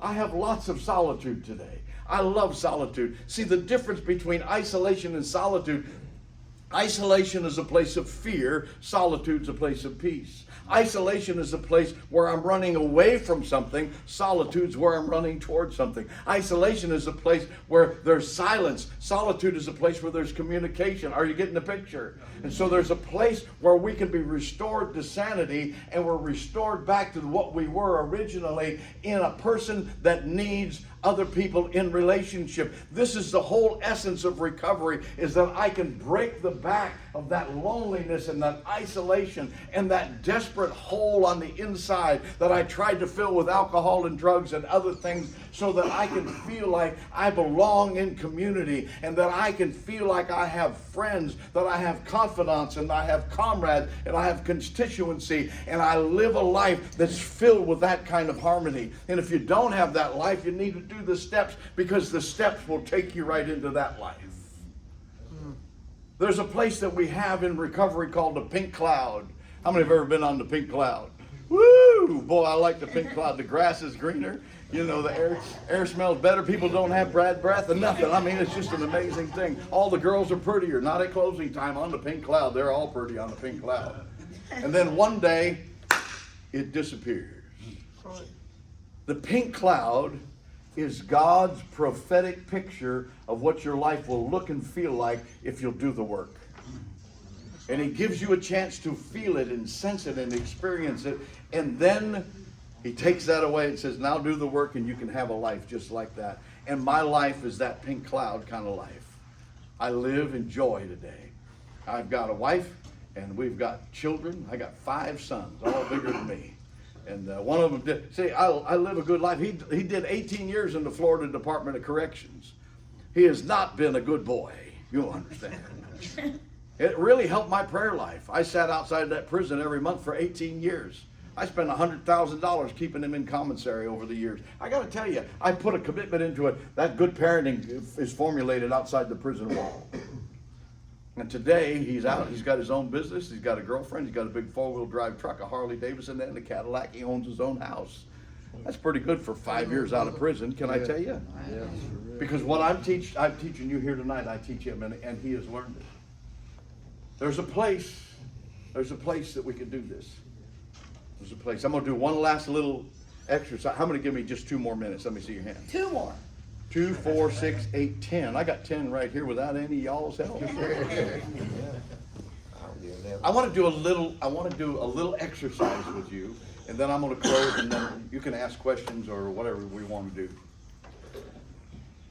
So I want you to put your feet flat on the floor. Just kind of set your hands down on your lap. You know, I want you just to get comfortable for a minute. Take a deep breath. Close your eyes. Just let it out. Just keep your eyes closed. Take another deep breath. Just kind of breathe in. Just relax. I want you just to follow along now. I want you to think back when you were in the 5th grade. Back in the 5th grade, I want you to think about where you went to school. What was that classroom like in the 5th grade? You might even be able to remember your teacher's name in the 5th grade. When you were in the 5th grade, what was your favorite subject? Your least favorite subject? Where did you eat lunch in the 5th grade? Can you remember what the cafeteria looked like? Can you remember what it sounded like and smelled like? There's a certain odor out of a cafeteria. In the 5th grade, where'd you go to gym class? What did the gymnasium look like? kind of sports did you do? What did you like to do and what did you not like to do? On the day of a fifth grader, you're on your way home. How did you get home from school? Did you take a bus? Did you ride a bicycle? Did you walk? Did your parents pick you up? Now you're home. You walk, look at that house from the front. What the house look like? Was it an apartment building? Was it a single family house? What color was it? What street was it on?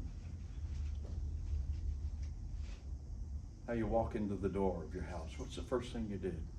Put on the TV, went to the refrigerator, went and changed your clothes. You had dinner at your house. Did you eat dinner as a family at a table? Did you eat dinner sitting in front of the TV? Now you're in your bedroom. What'd your bedroom look like? Can you remember that bedroom set? What color was your room? Can you remember? Now it's nighttime. You're getting ready to go to sleep. The last thing is you turn off the light. What's the last thing that you remember? Now everybody look up here at me. In the day of a fifth grader, you got to experience a little bit of what that fifth grader looked like. In the day of a fifth grader, how many times did you think about using or drinking? That's called sobriety. We don't think about it. As a fifth grader, I wasn't thinking about drinking or using. As a fifth grader, I was trying to live life. That's called sobriety. That's what it looks like. I don't walk around wondering about a drink or a drug. It's all over the place. Everywhere I go. The truth of the matter is, I'm neutral. It's not mine. I go visit my son out in Washington State in August. Every year in August, 16 years now I've been out there. He lives in a little town called Linden, Washington, way up in the mountains. And they have the Sikh people that live there. They raise blackberries and blueberries. The Sikh men all wear a turban. I'm not talking about like a band. I'm talking about a turban. It looks like a Tasty Freeze, kind of upside down on their head. They wear this turban. But they all wear them. It's an amazing thing. They don't talk to you much. They pretty like private people. But I always wonder when I go out there, I'll see the Sikh men with their turbans on. I wonder, when they get up in the morning, do they go, man, I don't feel like wearing that stupid turban today? It's got to run through their mind at some point. I don't want to wear that turban. Oh, man, then they put it on anyhow. Can I tell you something? I get up in the morning, and it's never been one time in my entire life I got up and said, I wonder if I should wear my turban today, because it's not part of my life. Alcohol and drugs are not part of my life. Gambling is not part of my life. Pornography is not part of my life. Overeating, I have to watch myself, because I can eat more food than two people are supposed to. It's not that, I don't live like that now. I hope that you found a taste of sobriety tonight, maybe on a little different level. I'll tell you one last story. I think I said that 3 times now, so it must be almost time to quit. You know, when the preacher said he's ready to quit, you know what that means? He's about to talk longer, otherwise he wouldn't have said that. I'll tell you one of my favorite stories. This is my end story. There was a guy that got sober, and he always wanted to go big game hunting, but he never got to where he could go do that. Finally, he was sober a while, and he asked his sponsor. He said, "What do you think? I want to get a big game bear." His sponsor said, "I think that'd be great." So this guy organized a trip, and they went up to the north woods of Canada to get a big game bear. He was up there 3 or 4 days. He didn't even see a trace of a bear, not even a footprint. He was so upset. He was walking along. He stopped, said, "Oh God, please send me a bear." About 10 minutes, he came up on a clearing, the biggest bear he'd ever seen, the biggest bear he'd ever read about, the biggest bear he ever imagined was standing there. And he thought, oh, my chance is here. And he moved up, he got about 5 feet from that bear, and he pulled up that rifle, and he aimed in carefully, and he squeezed the trigger, and the firing pin jammed, and the bear started coming after him. So he flung the rifle at the bear, and the bear just batted it away, and the bear kept coming. And the man tried to run this way, and the bear circled around, and he tried to run this way, and the bear's closing in fast. And the guy sees there's no getting away from the bear. So in desperation, he dropped down on his knees. He said, "Oh God, please make this bear a Christian." And with that, the bear bowed his head. He said, "Oh Lord, for what we are about to receive." There's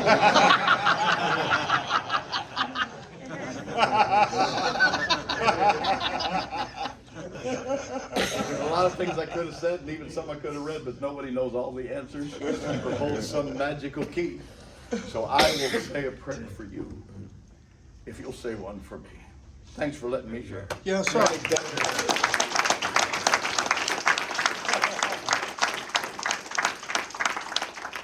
We have 22 minutes till 9, and I am open to answer any questions, or if you got comments or questions or complaints, this is the time right now.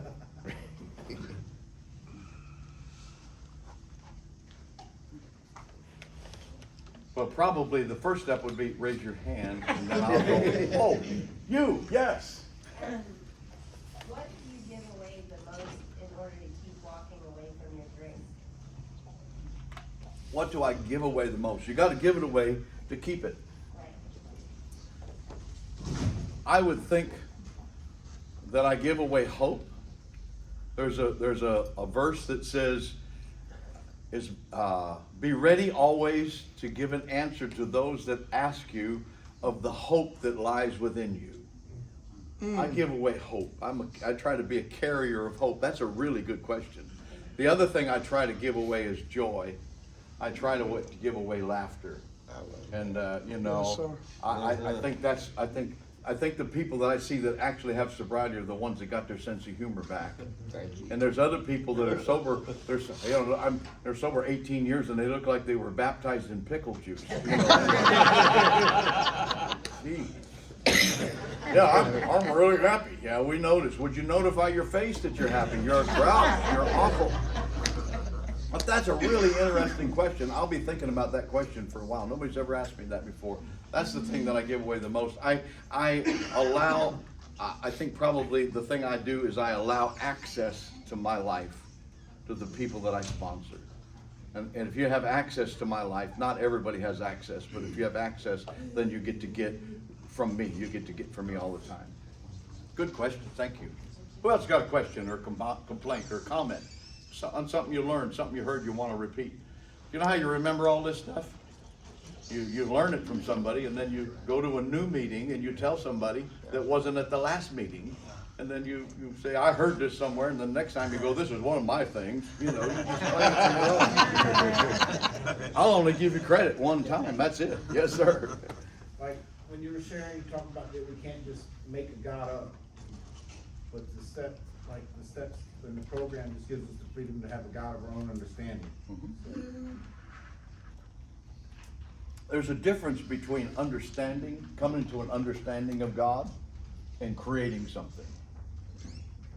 See, if we look at all the religions of the world, and I've studied all the religions of the world, we look at Hinduism, or we look at Buddhism, or we look at Islam, or we look at Christianity, or any of the religions of the world, there is a basic understanding. When you become a Buddhist, it doesn't say just make something up. There's standards that have been proven. See, you're not going to live long enough to make all the mistakes yourself. And what other people have found to be true, actually the big book tells us that, it's wise for us to go to those that are religious people, go to ministers, or go to people that know, and take from what they have learned. You know, so you didn't hear me say tonight, the only pathway that I'm going to ever tell you about is you need to become a Christian. You don't see, that's how I believe. I believe that I'm a Christian, and that's what I believe in. And you don't have to believe like I believe. You have the right to be wrong. No. You don't have to believe what I believe. But I studied all those things. I tried to make something up, and it didn't work. I failed over and over and over. And then when I embraced the God that was described in the big book. Well, that's good enough for me. I found that God. It doesn't say may you create him, may you find him. And now your understanding, your perception of God. I found out that my perception of God doesn't change God. It changes me. and my perception of God. So there's a difference between fabricating or making something up and coming to understand something in the way that I see it. That's good. Does that make sense? Is that's how I perceive that? That's my answer to that question. Whether or not you agree with that or not, then you may have to go home. You may be upset by that answer. Good, wonderful. You got something out of the meeting. Go home and work on that. Who else? I know you said earlier that you don't believe we were born an alcoholic or a drug addict, and I can understand that, because if we never take that first drink of drug, we will never be one, That's correct? But what do you believe is genetic, hereditary?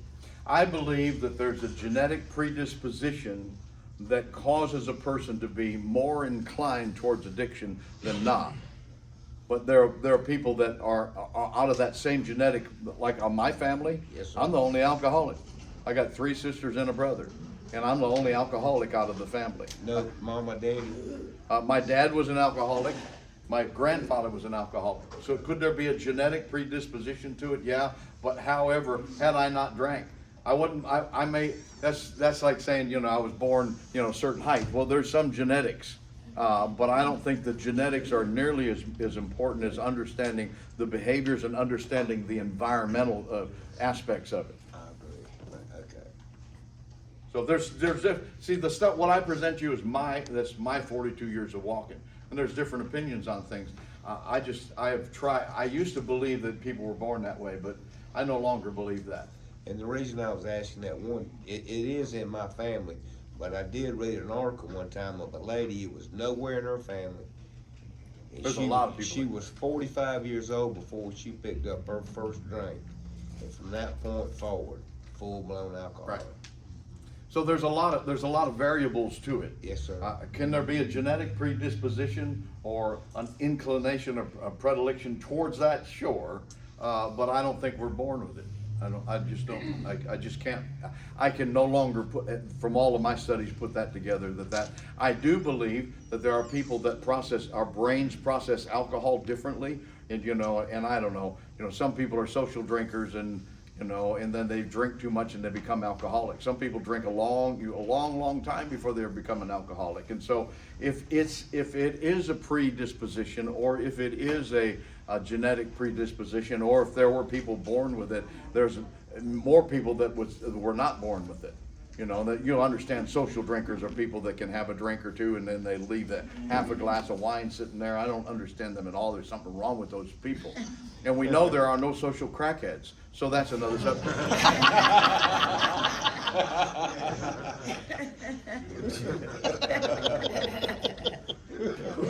Who else has a question or a comment or a complaint?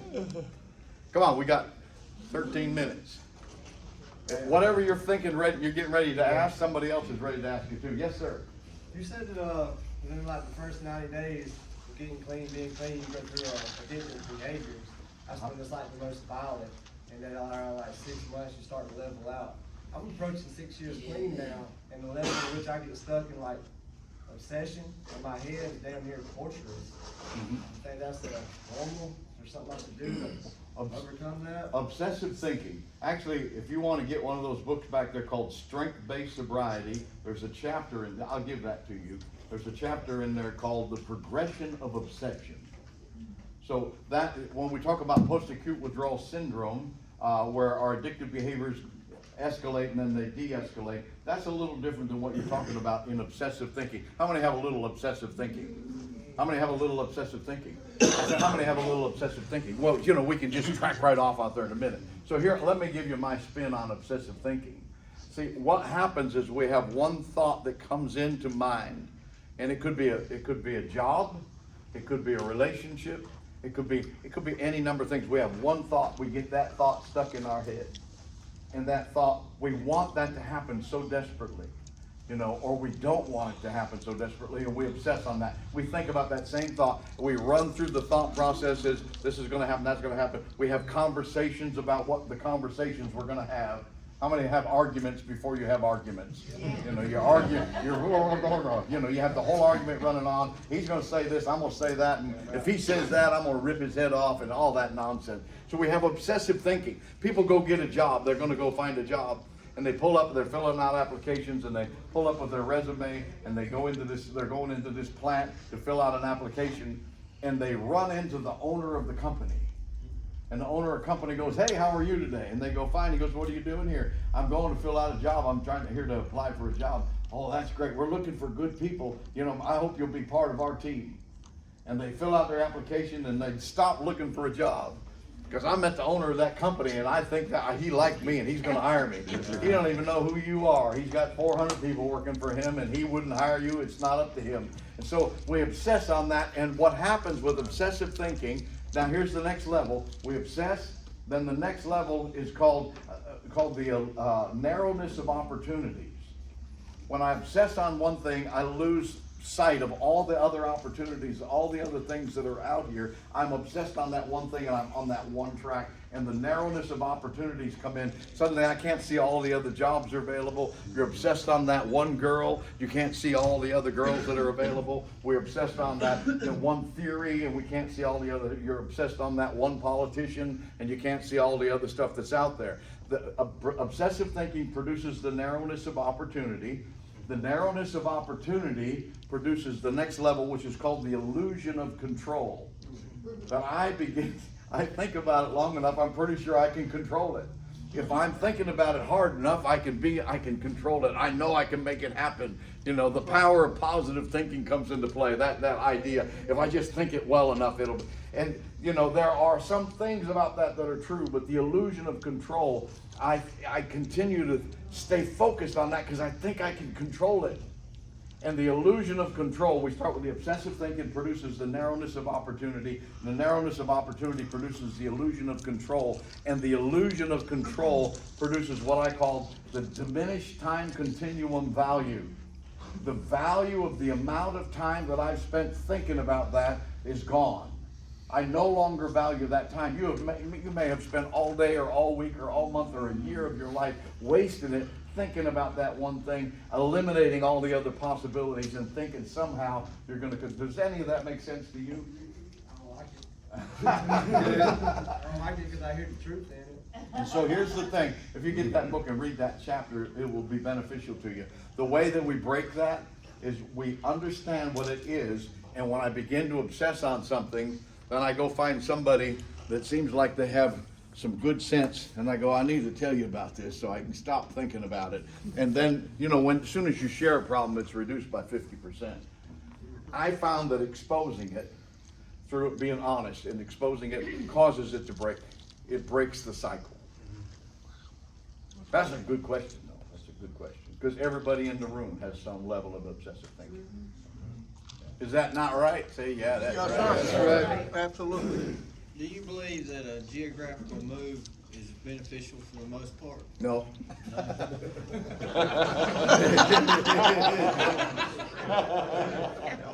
It's what we used to call a geographical cure.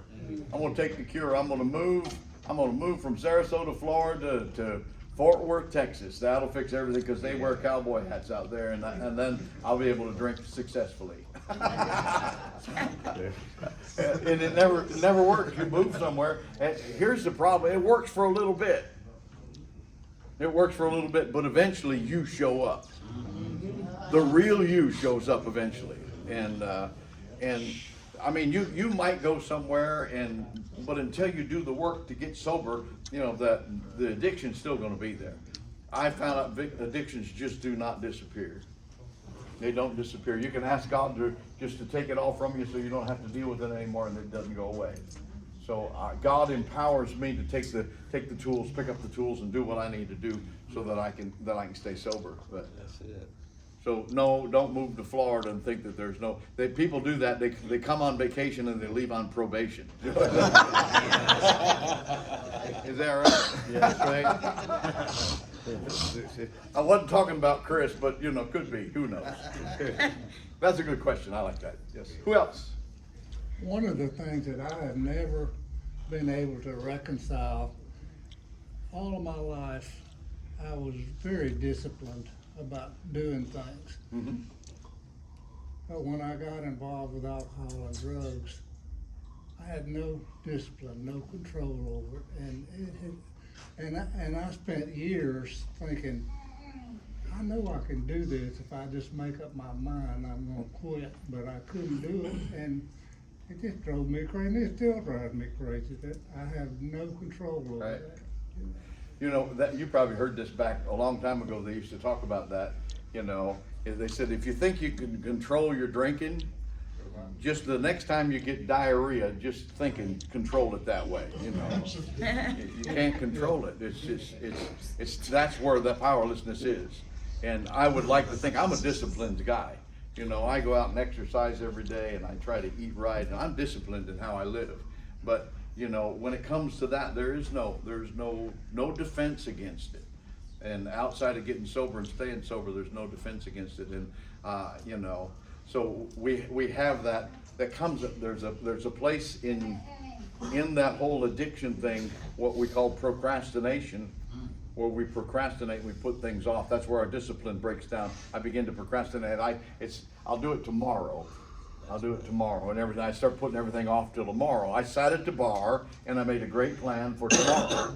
And then tomorrow I sat at the bar and made a great plan for tomorrow. And I lived, the procrastination came in, and I considered that one of the big character defects. But I'm of the belief that God removes our character defects. He doesn't modify them, he doesn't adjust them, he doesn't give us a daily reprieve over them, he removes them. Now some of you, that really upsets you, I know it. But he takes it. See, I was an angry man and God removed the anger. He just took it from me. I begged him. I said, God, you got to take this. I make an idiot of myself all the time. I'm going to hurt somebody, or they're going to hurt me, or I'm going to go to jail, and I don't want to do that. I don't want to be a rageaholic anymore. Please remove this. And he did. I'm not an angry guy today. I'm no longer, I was an angry dude. I'm no longer angry. Let me ask you, does that mean I never got angry again? Don't be stupid. Frustration, agitation, irritation, that's part of life. Here's the deal. I never justified anger again by raging at somebody. I could never justify it again. God removed it. And now when anger comes towards me, or anger comes, when I feel anger on the inside, there's something that upsets me, it does not fit who I've become. It makes me so uncomfortable. The same with fear. I was afraid of everything. I'm not afraid today. I'm not afraid today. That doesn't mean if you point a gun at me that I'm not going to be concerned. You know, I may have to point one back. That's fear. But I don't live in fear. I live in perpetual fear. God removed it. When fear comes, I know what it is, and it doesn't fit who I've become. I've become a different person. Yes, ma'am. What about surrender? I think it's a good idea.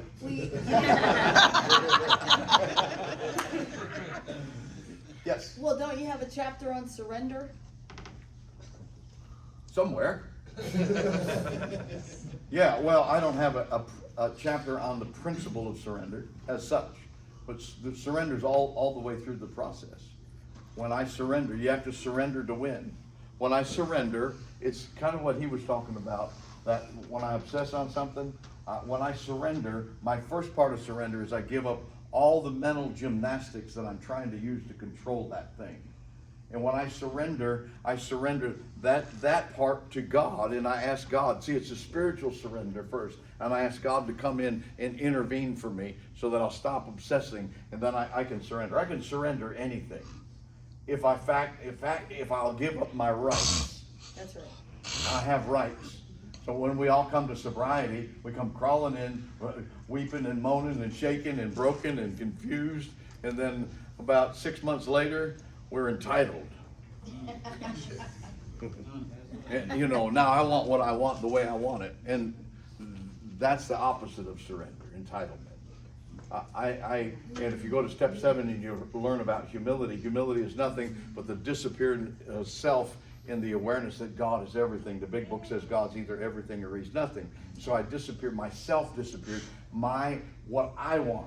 That's the big me, the big I. What I want disappears, and then I recognize that what God wants for me is always so much better than what I want anyhow. And that's that place of surrender. That's a Surrender is huge. We could start another 2-hour class on just doing surrender. But that's a great question. We have time for one more person to say something. Nobody made any comments about what I talked about, though. They asked some really good questions. There was no complaints. But now Chris has raised his hand. I'm scared. No. I'm scared of your response. No. Go ahead.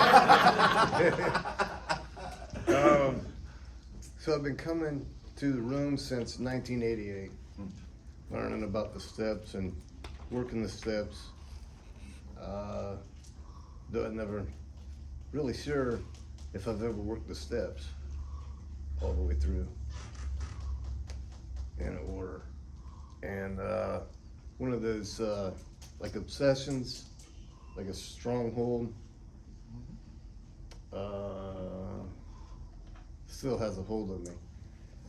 And if I don't ever break this stronghold, I don't feel I'll ever be all the way clean and sober. So how do you, there's some of you have done parts of the steps here and there and everywhere. Yeah. It's been all over.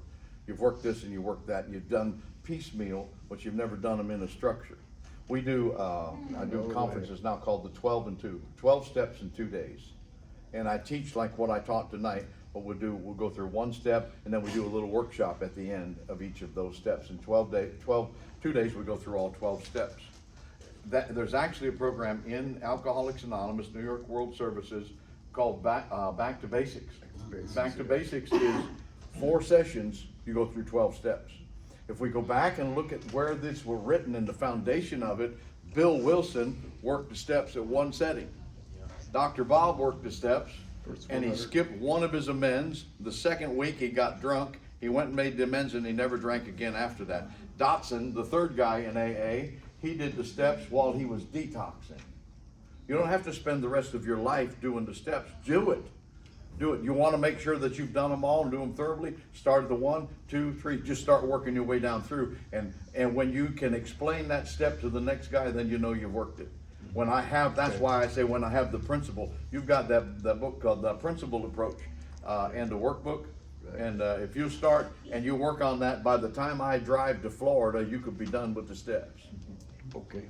Okay. So I'll call you when I get to Sarasota and see if you actually did it or not. Do it. That'll be good. Okay, we're 9 o'clock, and it's been such a treat being here, and I hope you got something out of this. I'll say one more thing. What? I was going to say one more thing. Also from Sarasota, Florida, I want to welcome my rehab romance from the Salvation Army. Stop it. What year was that? Jennifer. 10, 15 years ago. His rehab romance from the Salvation Army, and he had to ask her No, her name. it was So that's 20 the other thing. Oh, man. It was 20 years ago. 20 years ago. 20 years ago. So, how do you want to close out? Well, give David a hand.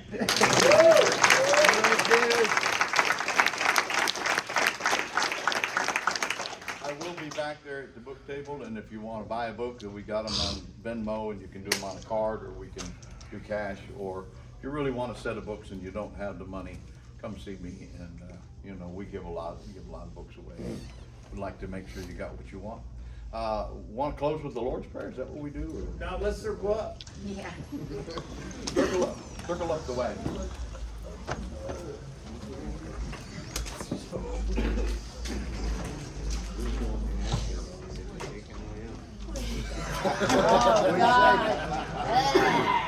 Come on, brother. Oh, hey. Why not? I had to. Yeah.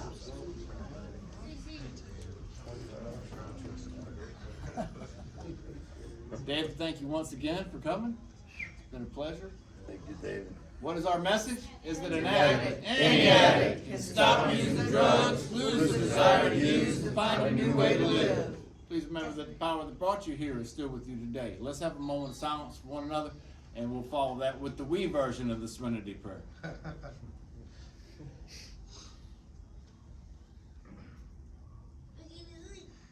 Serenity.